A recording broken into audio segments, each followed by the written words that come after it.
Well, joining us in the studio is Kalsoom Bashir, who works to prevent the radicalisation of young people. Good to see you this morning. How do you spot a young person that seems to be heading down an extremist route, and then if you've spotted it, how do you try and bring them back?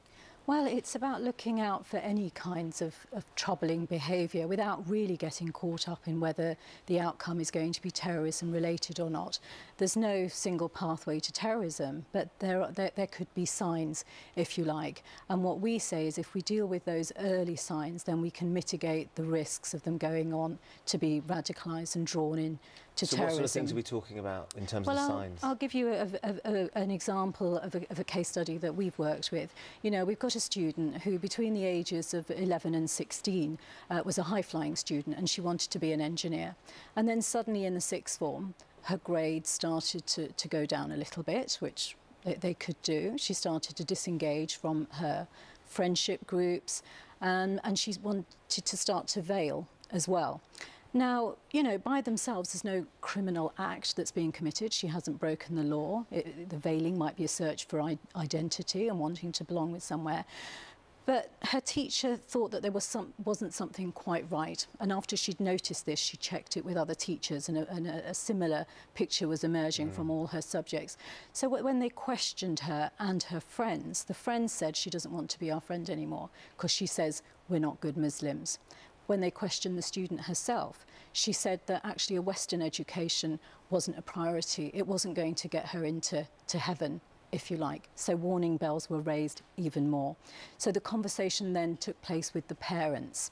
Nobody's called the police yet because no law's been broken, but it's about checking those concerns.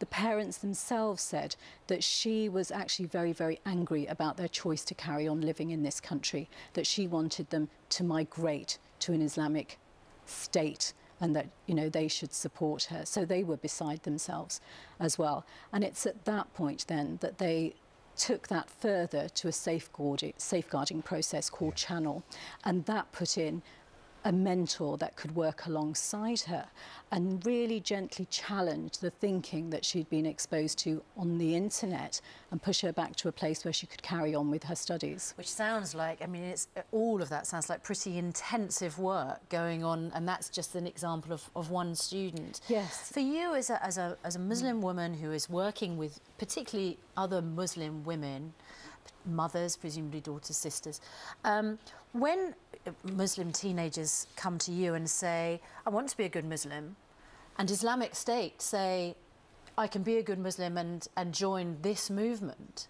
what do you say to them?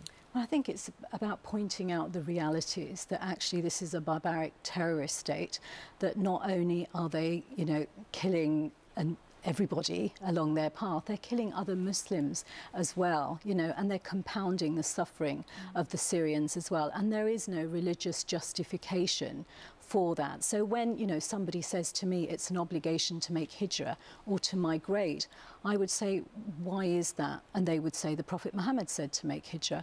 Then I said, well, he said to make hijrah to a Christian country where he knew that Muslims' rights would be looked after. And who's attacking you in this country? And hijrah means? Hijrah means to migrate.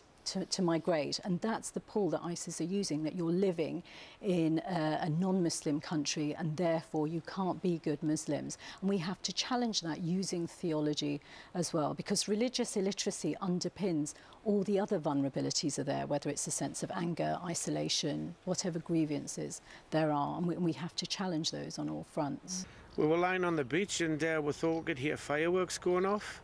And eventually I seen the gunman run up from the beach and he started firing at everybody.